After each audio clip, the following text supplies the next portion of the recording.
لو قدامي ميزان مراجعة زي شبه ده، أو دخلت انترفيو لقيت ميزان مراجعة في وشي وعايز أوصل للأرصدة، أعملها إزاي؟ هو إيه فكرة ميزان المراجعة؟ الكبير ناقص الصغير في خانة الكبير. طب إحنا لو هنطبق الكلام ده على الصندوق مثلا، هتلاحظ إن الرقم المدين هو أكبر من الداين، فبالتالي أنت عايز تاخد فرق الرقم المدين من الداين، أي تطرح الرقمين من بعض والفرق يظهر عندك في المدين. طب هنا السؤال، هتعمل الموضوع ده مانوال؟ هياخد منك وقت كبير. طب أعملها في الإكسل إزاي؟ انا عايز دالة في الاكسل تروح تشوف مين الرقم الكبير وتبدأ تطرح الكبير من الصغير. طيب الدالة المناسبة بالنسبة لنا هي دالة if. هبدأ ان انا اقول له يساوي if. طيب ايه اللوجيكال تيست بتاعك؟ ايه الشرط بتاعك؟ والله لو الرقم المدين ده اكبر من رقم الداين.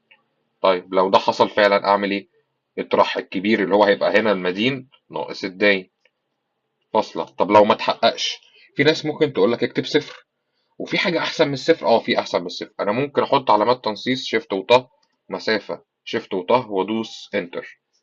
هتلاحظ هنا لما أسحب البيانات بتاعتي لو مفيش بيان أو الشرط ما اتحققش، هيبدأ يحط لك خلية فارغة. طيب تعالى هنا في الداين، هنقول له يساوي if.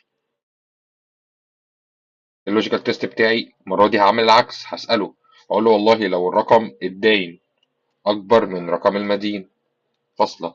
المرة دي اطرح الداين ناقص المدين. طيب لو ما اتحققش، انا عايزك تديني فراغ، شيفت وطه مسافة شيفت وطه. هبدأ ادوس انتر. هتلاحظ ان هو طلع هنا فراغ. طب ليه؟ لان شرط المدين هو اللي اتحقق. هبدأ ان انا اشد الفراغ بتاعي، هتلاقي الاكسل كمل لك بياناتك. طب انا عشان اتاكد ان انا ماشي صح ولا غلط، والله ممكن ادوس الت يساوي، وابدا ان انا احط له البيانات اللي انا عايز ادخلها في الصم، انتر. هبدأ اسحب هنا.